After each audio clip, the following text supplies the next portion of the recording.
Welcome, everyone. My name is Machwana Piri, working in the advocacy department at INWA. I'll be your host for today, and my co-host is our CEO, Innocent Magambi. First panelist that I'm going to introduce you to is Ruth Kaima. She is the chairperson of the CSO Coalition on Migration, but also the program manager for CREA. This is an institution in Malawi that does a lot of litigation work. In about 15 seconds or 20 seconds, Ruth, can you just quickly introduce yourself to the people? Thank you. As he has already stated, I'm Ruth Kaima, working with CREA from Malawi.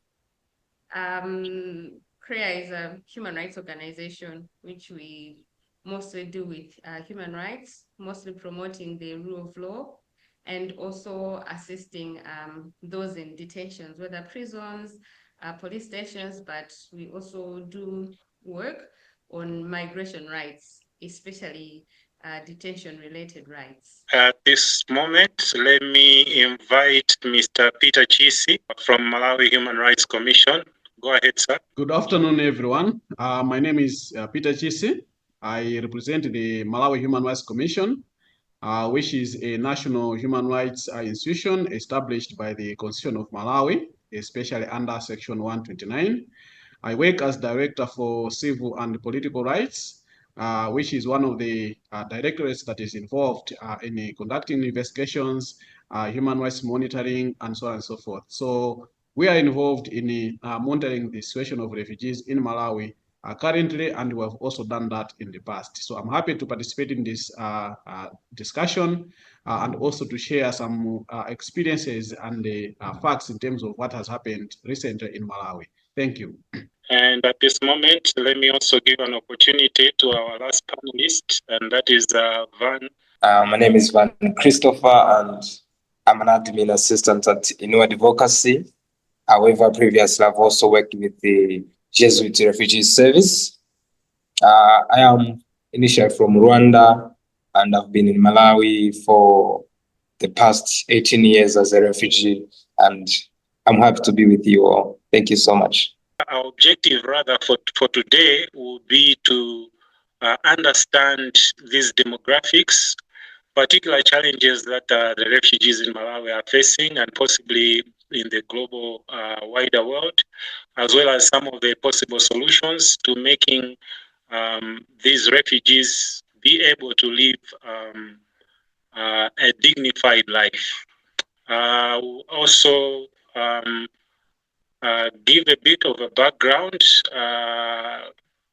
essentially just to highlight that as early as the 1980s, Malawi had started receiving a lot of refugees from Mozambique.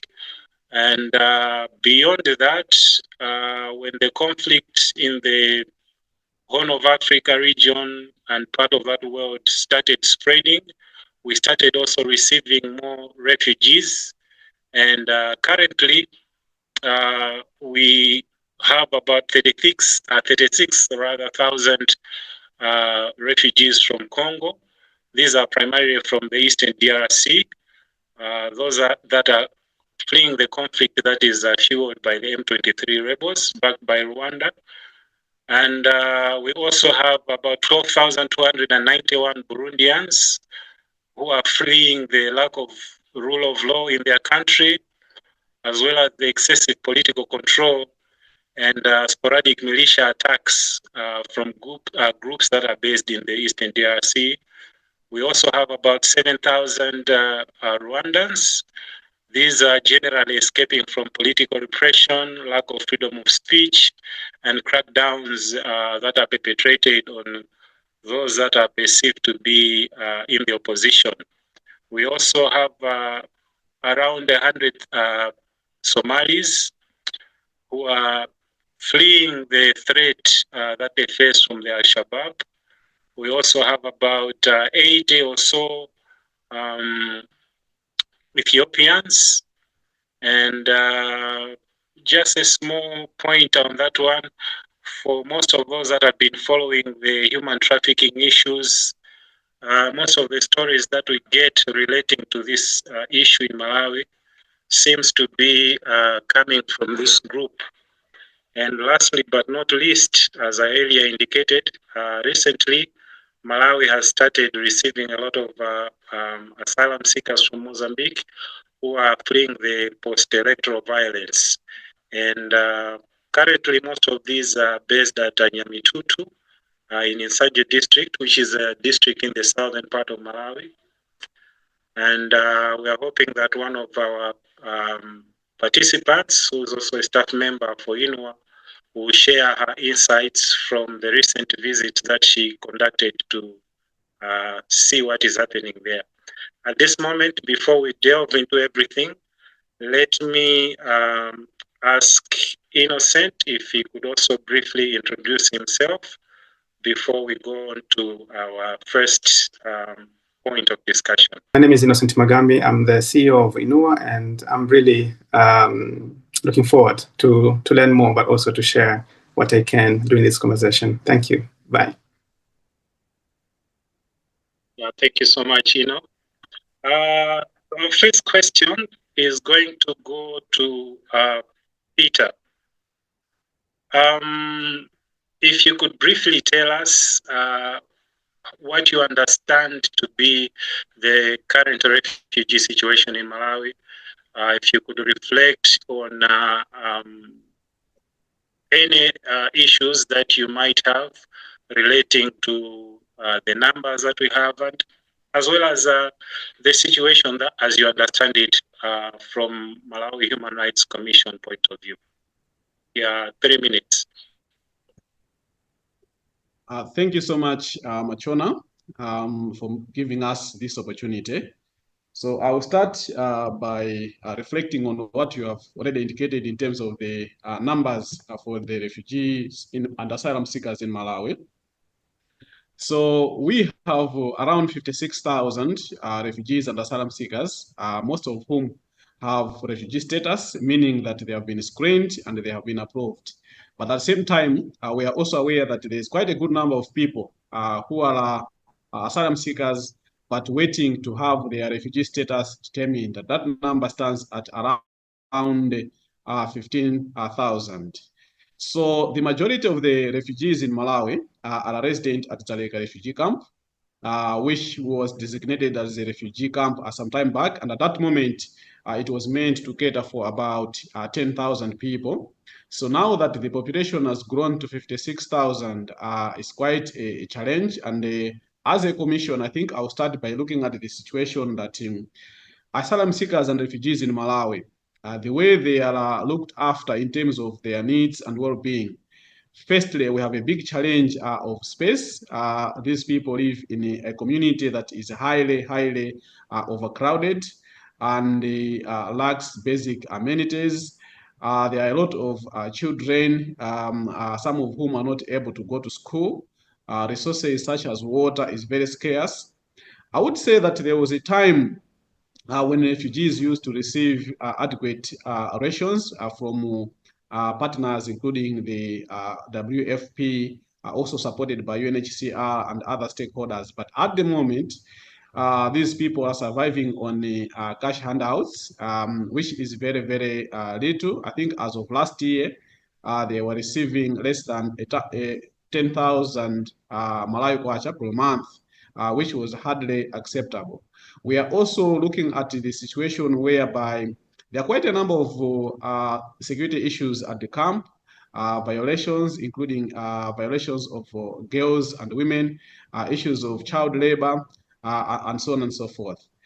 When we look at what is happening versus what should be happening, I think as a commission, we are really of the view that it is high time Malawi considers maybe shifting its policy from actually keeping these refugees in camps to maybe something like a settlement approach. So we are happy that sometimes there is mention that maybe in the near future we might actually see a settlement opened in Chitipa. Consultations are underway, but the process has already been finalized. Otherwise, at Dzaleka, the situation is very dire. We are also concerned about problems of human trafficking, which seem to be also prevalent at the camp. And on the same, we are a bit worried that the issue of human trafficking, I think, is not being properly investigated. It is not properly handled.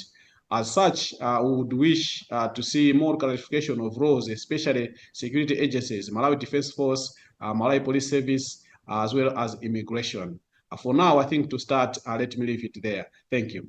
Ross, if you could, if you look back at the year 2023, it was probably one of the most challenging in terms of Malawi's history for refugees, because this is the time when the government implemented the controversial relocation or forced displacement policy, whereby all those that had moved out of the camp and settled in the urban as well as rural Malawi were forcibly moved back to the camp, leading to all kinds of atrocities and challenges.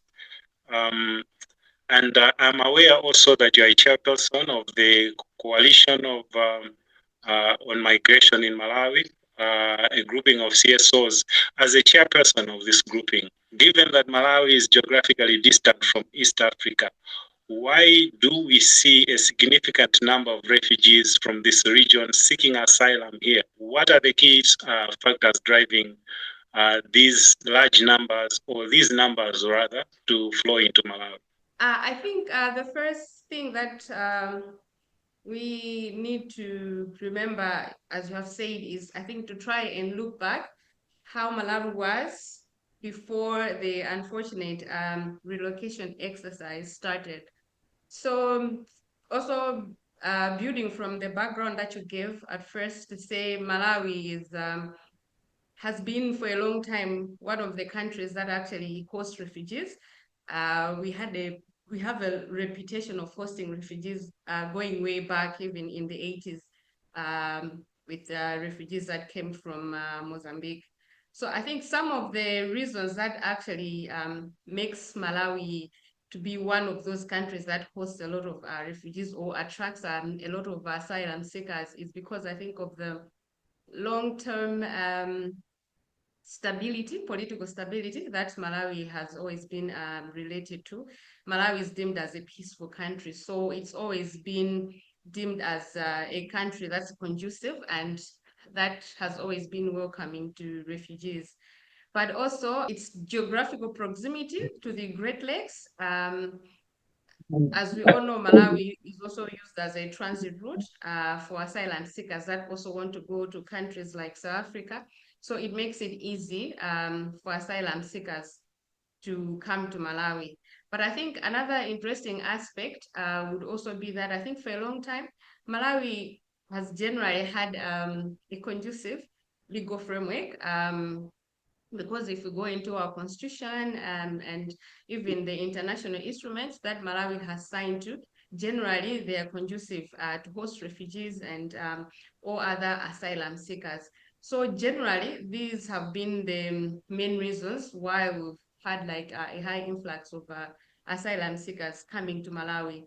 However, at the same time, it's important to actually highlight to say maybe this may not be the situation anymore following the recent developments that have come along, especially with the relocation exercise and in general the encampment policy that Malawi is now implementing. But before that, these were the main reasons why most of asylum seekers would come to Malawi.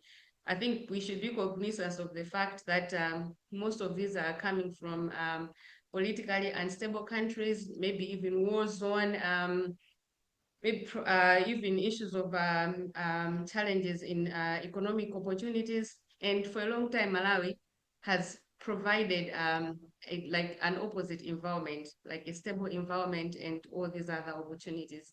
But I guess as we go along, we'll see that maybe Malawi is not that anymore, but that's what it used to be, hence the reason of having many asylum seekers seeking to seek asylum in Malawi.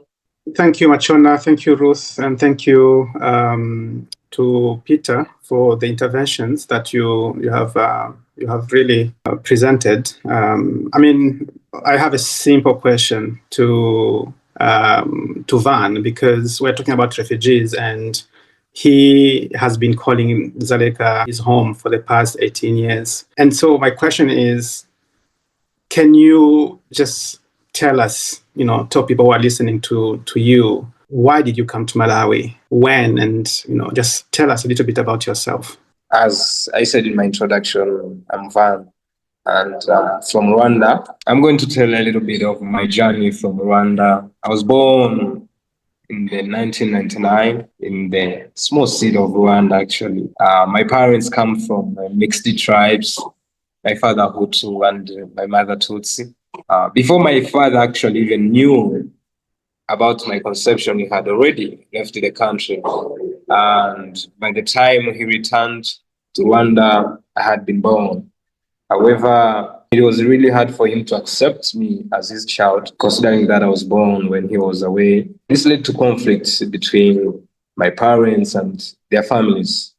My father suspected that I was actually a child of a Tutsi soldier. This only deepened the tension in the family, which made the life of my mom and people around there really tough, even including myself, because being the center of the problem, for the sake of the marriage, my mother was forced to give me up for adoption. Fortunate enough, her friend stepped in and became my step-parent. However, conflicts continued, and early in 2007, I found myself in Malawi with my step-parent. And for the past 18 years, Dzaleka has been my only home. That's a little bit of my journey. Thank you, Van, for sharing your story. I just wanted to follow up with you, Van. Having lived, from what you have just shared with us, having lived for 18 years in the camp, can you share with us what is life like? What are the good things that you can point out and celebrate? And what are some of the challenges or the bad things that you can say yourself and other people in the camp are going through? That's a very good question, actually. I'm sure everyone who have lived in Malawi, especially in Dzaleka refugee camp, for quite some time would actually give you, starting with the good part, I can say that primary and secondary education are free. I mean, if you're lucky enough to get enrolled, unfortunately, many don't get the chance, considering the overwhelming demand and limited resources for that education sector. And furthermore, Dzaleka is like a militia of United Nations, where people from different backgrounds, from Congo, Rwanda, Burundi, and many others, live side by side, which creates an environment where cultures and languages intertwine. I mean, it's easier to learn Swahili, easier to learn other languages. This allows people to learn from one another. However, on another hand, I can say that life is extremely really difficult. Food and opportunities, water, they are really scarce. And crime rate is on rise. And the future sometimes, most of the times I would say, feels so uncertain. If you look at the laws of Malawi too, they restrict people, especially refugees and asylum seekers, from using their skills to build better lives. This makes the survival a daily struggle, considering that even the support provided is really very scarce, and most actually don't even get it. So most of the times I would say, with my past 18 years living in the refugee camp, a refugee camp feels more like a prison, an open air prison. One without walls, but with invisible barriers that keep people trapped and makes life so uncertain. That's a little bit of my experience living the camp for the past 18 years. Thank you. My question goes to Peter, but also to Ruth. You have just heard what Van said about his description of Dzaleka. We have already said that the majority of refugees in Malawi, in Dzaleka, the long-term refugees are from east of DRC, where currently war is worsening, and the majority of the people, from DRC who are in Malawi, their cities or areas are almost completely being taken by the rebels. And so there are more wars in Sudan and other places. And we are likely to see, unfortunately, more conflict and more refugees driven, even coming back to Malawi. And so the majority of the world's refugees population is hosted by poor countries like Malawi. For example, when you look at what is happening with the Mozambican refugees, they are coming to Malawi in a time when Malawi is facing multi complications. You have droughts, you have the weather that has disturbed, the wind that has destroyed so many people's crops. So in a country like Malawi, hosting many refugees, what do you think Malawi is doing well, and which side that you think is not doing well, knowing how poor the country is and how much of the population that its own population needs the support from the government? Like, what has Malawi done well, and what can be improved in terms of receiving and welcoming and caring for refugees? Anybody can start, whether it's Peter or it's Ruth. As you're answering that, if you could also factor in a question from one of our panelists, Laura. She's asking what would be the benefits of moving towards a settlement model over the current camp. So I think the benefit of a settlement approach as compared to the current one, in the case of Malawi, what we have seen is that the encampment approach where refugees and asylum seekers live in a camp, even as Van has said, is almost like a prison situation. We have just observed that Malawi has hosted refugees for quite some time now, starting with the Mozambican refugees in the 1980s. And then we had those from the Horn of Africa. Now we have the majority from DRC. One, no one wants to be a refugee forever. Two, I don't think there's a country that wants to be hosting refugees in this situation also forever. You notice that there seems to be some fatigue from both the Malawi government and maybe some of its partners to say, how long are we going to have this situation? So you see that at the moment, it is clear that the refugees living in the camp are almost lifeless. You recall that a number of refugees, I think, tried to migrate into the countryside. Some of them migrated to Lilongwe and the other districts. And we noted a situation where a number of them were now integrating with the local community, engaging in businesses, doing employment, and so on and so forth. But this has been seen to be against the government policy, which is that everyone must be in the camp. And this also has contradicted some of the international expectations, such as the fact that the refugees and asylum seekers can gain, can be involved in gainful employment, they can engage in industry, and so on and so forth. So my point is that the camp is not the best option for someone to live in for two reasons. In our situation, I already talked about the meager rations that people are getting. It's almost impossible for someone to survive on something like $2 for the whole month. It is unacceptable. Why then are we advocating for a settlement approach? Our expectation and our hope is that a settlement approach will actually give a little bit life to the refugees and asylum seekers, because to some extent they will be able to fend for themselves. They will be able to engage in meaningful business opportunities together with the local communities, and so on and so forth.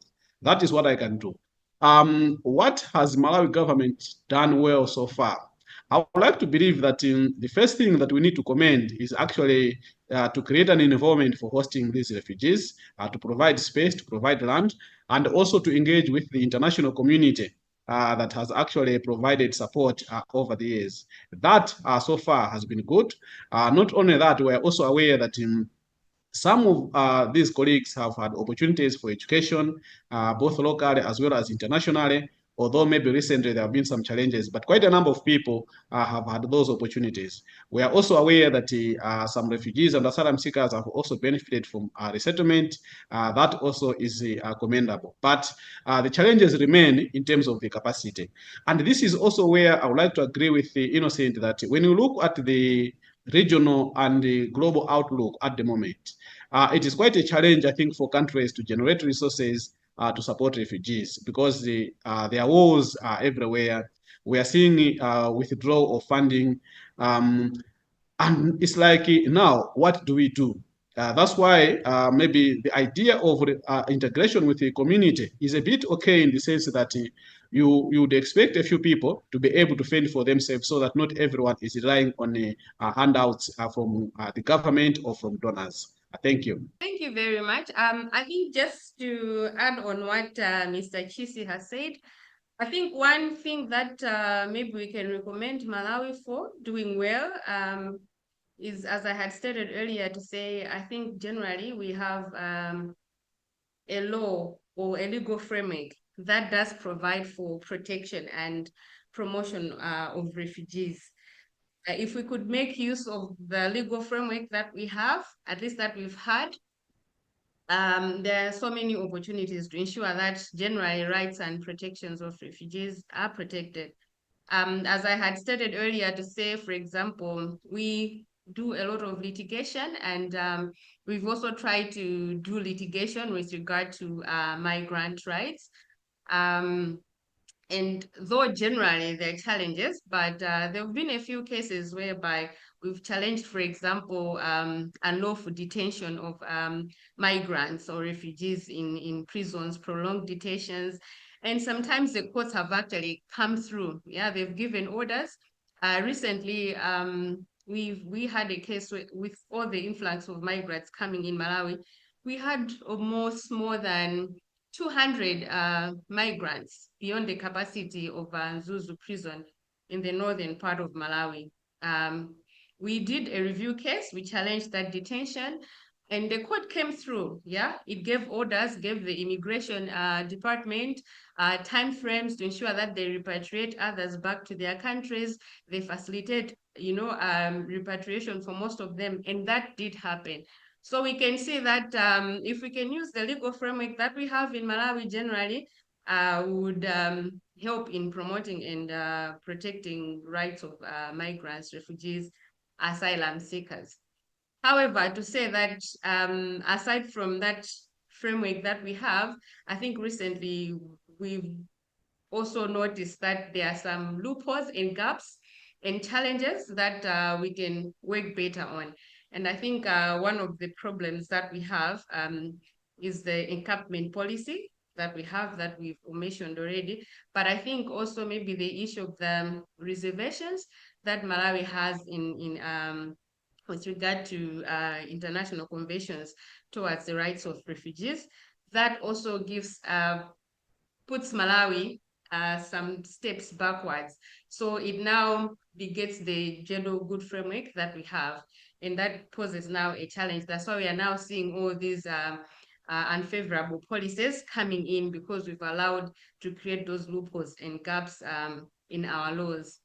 But I think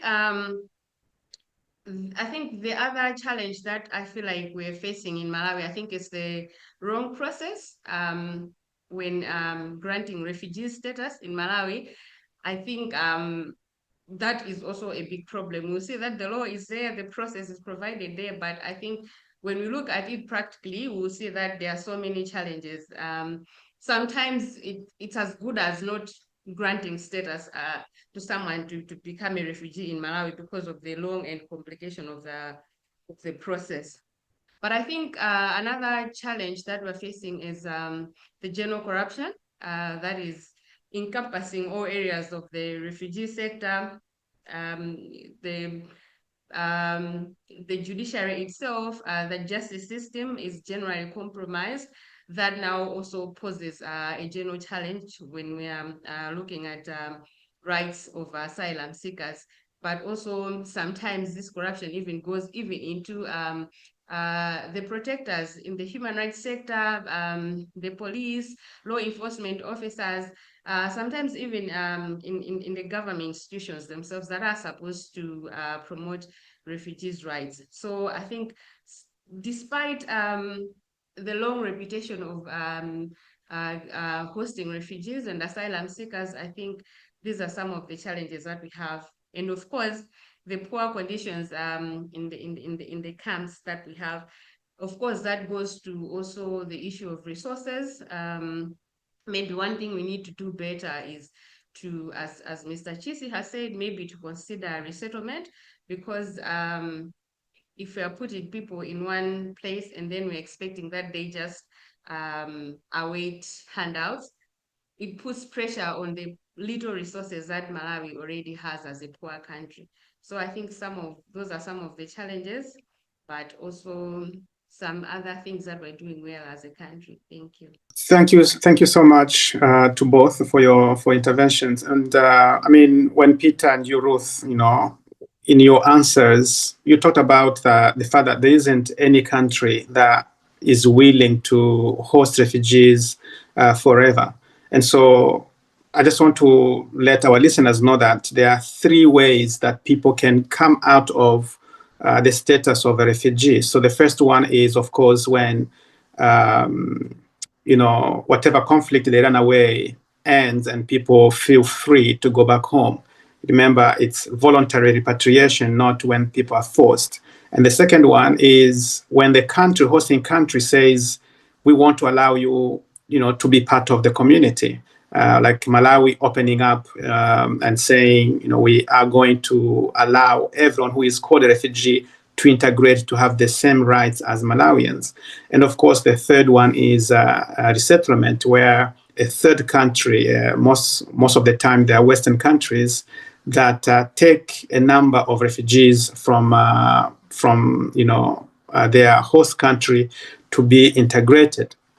Now, looking at what is happening in the world, especially where the refugees are coming from, we don't see there is a lot to think about, and even if you're a refugee, you always wonder when will things or situation be stable for me to go back.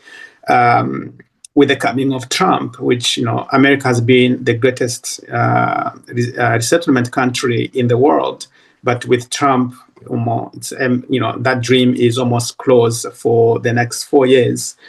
So I want to ask, Van, knowing that in Malawi the laws are what they are currently, which will be a conversation for next month, where we'll be looking at the revision of the Refugee Act. But for you, Van, as a refugee, the three possible solutions of durable solutions, what is a solution that you think for you works? Because I don't expect your solution to be the same as every refugee, but for you, what is your preferable solution and why? All right. Mr. Innocent, thank you so much for the question. However, with the three, provided solutions, it's quite challenging for most refugees, especially, to prefer the first one. However, in my position, if I have been given a chance, perhaps, to choose between the two, either I would go for integration or resettlement. So the reason being choosing local integration would be, I have lived in Malawi for more than 15 years. I'm going to 20 years. However, there are some people who have known only Malawi for the rest of, since they were born. They were only born in Malawi. However, I came here when I was really young. And in the human nature, we are always not ready for change or strange places. The only reason I would choose local integration is because I would want to build my own life for myself. In a place where I'm already familiar with. I'd want to start my own family. Without constantly being able or without constantly being approached or called names as Maburundi and facing different kinds of harassment from migration officers who visits our businesses just to take something from us. Being able to work, to travel freely in a country that I'm already familiar, a place where I have lived longer than in my own home country, would be easier to build a life here. However, if I'm to choose the second option, that would be resettlement. However, this one comes with its challenges, and its uncertainties for starting all over again in another unfamiliar country or unfamiliar environment where I have to begin from zero again. So for me, the possible solutions would be integration or resettlement. Thank you so much. Thank you, Van. Absolutely. I agree that you are already a Malawian, so being allowed to be in Malawi, I think that would make more sense. Peter, a quick question to you, because you're a political analyst, and I'm sure you're aware of what is happening in the region. And feel free to say that if you have an answer or what. But I just want to know, with the refugees from Mozambique or in Malawi, from Burundi, from Tanzania, from Rwanda and Somalia, Ethiopia, when do you think people will be able to go back? If you are able to answer that question, like, are you able to tell that Malawi will end the work of hosting refugees at this date? What can you tell us? What you see as through your analysis? Malawi has once hosted about 1 million refugees from Mozambique in the 1980s. As we speak, almost all of them went back to Mozambique. Of course, one cannot ignore the fact that a few of those might have stayed, might have integrated into the Malawian community and so on and so forth. But the fact that Mozambique regained its political stability at that time meant that the situation was okay for the refugees and asylum seekers in Malawi to go back to Mozambique. And this did happen, although we cannot run away from the long-term impacts. What am I saying? When you look at the current situation, you have looked at the numbers that we have of refugees and asylum seekers from Burundi as well as Rwanda, which are in thousands, I think 8,000, 13,000 and thereabouts. As we get political stability in these countries, it should be possible for some of the refugees and asylum seekers to go back. And in fact, some who have assessed the situation and have considered it safe to return have done so. But those who feel that it is not yet safe for them to return are still in the country. But the numbers are not that much when you combine Rwanda and Burundi. I'll talk about the recent Mozambican influx later. Now, we have the biggest number from DRC. If one is asked the question, when are these refugees going back? The answer lies in the regional players, DRC as a country, as well as other countries agreeing on a political solution. So once we have an end to the civil war in the Congo, Democratic Republic of Congo, that can actually create a situation when some of the people that are in Malawi can feel confident that they can return home. I'm sure none of them wants to stay away. We have refugees in Malawi, we have refugees in Zambia, we have refugees in Burundi as well as Tanzania, but these people are in the move and nobody wants to be on the move forever. They want to go back home. But the question is, if I go back home, how safe am I? And in other words, I think we also need to reflect on some long-term issues. You think of Rwanda and Burundi. Generally, we think that the war in Rwanda finished a long time ago. We also believe that the war in Burundi finished a long time ago. But there are still some people who are here and in other countries as well. The reason being that still more, the political environment is not very safe for them. Still more, some of them feel like they might be persecuted, some of them might be prosecuted, and so on and so forth. So we need political solutions. In other words, let us advocate and pray that regional players in the SADC region, working together with the international community, they should have a resolution to the question of DRC. So actually the current war is not doing us a favor. It's actually aggravating the situation, and our countries don't have the capacity to keep on hosting more and more people.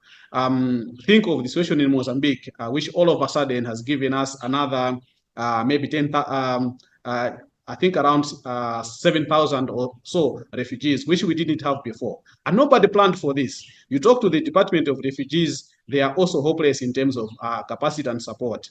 So it is very, very important that we look at some short-term solutions on the ground in terms of how to meet these people's basic needs, but at the same time, we should also engage at the international level so that we should have peace in all our countries, not only peace, but lasting peace, and which also makes everyone comfortable to live. Thank you so much, Peter, for the insight. Before I give back the microphone to Machona, Ruth, you heard Van, his cry and pleas to be integrated. I know as a fellow, advocate, we are led and, driven by optimism. But I just want to check with you. Do you think Malawi is ready to give Van what he's looking for, what he's longing for? Is integration a possibility? I think firstly, I would answer to say practically, and I think reintegration is feasible in Malawi. I think if we look back to where we're coming from, I think we've experienced a part of that, where for so many years we've had refugees living among us before the relocation exercise, which somehow also benefited even the local citizens themselves. They had contributed a lot even to the economy and everything else. So feasibility, as in terms of practicality and the benefits that will come to both Malawian citizens and as well as the refugees and asylum seekers, yes, it's there. However, I think for us to get there with the current political situation would require a lot to be done, because I think, as we all know, for this reintegration to be put in place, I think political will of the government and all government institutions is key, because that will now lead to issues of considering how we can work around even the challenges that we have within the legal framework. Yeah, I had touched on the issue of the reservations, that Malawi put in, that also that's the one that has exacerbated for us to have this encampment policy. You see that for full integration to be there, we need to be able to be in a situation whereby the refugees that will be integrated should also have access to all the basic rights. Yeah. So as you know, as of now, we have those reservations, which restricts access to some rights like tertiary education, even right to health is somehow limited. So I think for us to get there, we need to look into the hurdles that we have, especially in the framework and the policies that are unfavorable towards reintegration of refugees in Malawi. But for that to happen, we also now have to look at the political will of government. I think we've all witnessed what we have seen happening in Malawi, especially for the past 2 years. There's so much that has happened towards the downside. Also, at the same time, we're a global village, so we also need to look into the instances that are happening around the world that may also have a negative impact in promoting reintegration. We've already mentioned innocent of the issue of the new Trump administration with its policies on migration that are counter to rights of refugees and asylum seekers. But also, even if you look to Europe, the new pact that's also being put in place, all those policies are actually promoting their counter reintegration. They're promoting practices like non-refoulement that are against the rights of refugees. So we'll see that the hope is there, but there's a long way to go for us to get there, both locally, but also because of the outside pressures that are there. Thank you. Thank you, Ruth. Thank you, Innocent and Van, as well as Peter, for your engagement. We are totally out of time. We have a minute on the clock. But just to highlight that while the panelists were sharing with us their insights, we had several questions coming through the chat. One of the questions was, what is the difference between a settlement and a camp with regard to refugee management? Another question was, Peter, as a human rights defender in Malawi, how do you assess the current living conditions of refugees in Dzaleka refugee camp and the host community, I guess, referring to the relationship between the two groups? Another question was from Amos Chibwana, and he was asking how are children in the camp treated, having in mind that we have legal instruments that safeguard children. Do they enjoy these provisions, or they are being segregated because they are refugees?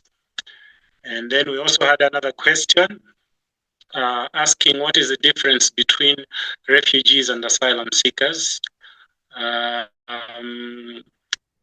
And then another comment from Henry. The first, the one that I read before was from Bailey Kaya, from Henry Nyekanyeka. Listening to Van, it means there are many other reasons why people flee their countries apart from civil war. What efforts are being made to inform Malawians about the reasons that people seek asylum or refuge in our country? What channels and strategies are being used to communicate this information? So far, how effective have these been in raising awareness? And then from Alain, Van, have you ever heard Malawi Parliament discuss voluntary integration for refugees only to ignore it? I remember this issue was raised before in 2009, but the Malawi government refused. Do you think there will ever be a change on this? And then a comment of thanks from Yas, I presume that is Charles. Yes, Charles. Thanking everybody for very inspiring and insightful conversations. Likewise from Laura. Maybe I can just quickly say that the difference between a refugee and asylum seeker is that an asylum seeker is somebody that has just started the process of trying to gain legal backing to stay as a refugee in a country.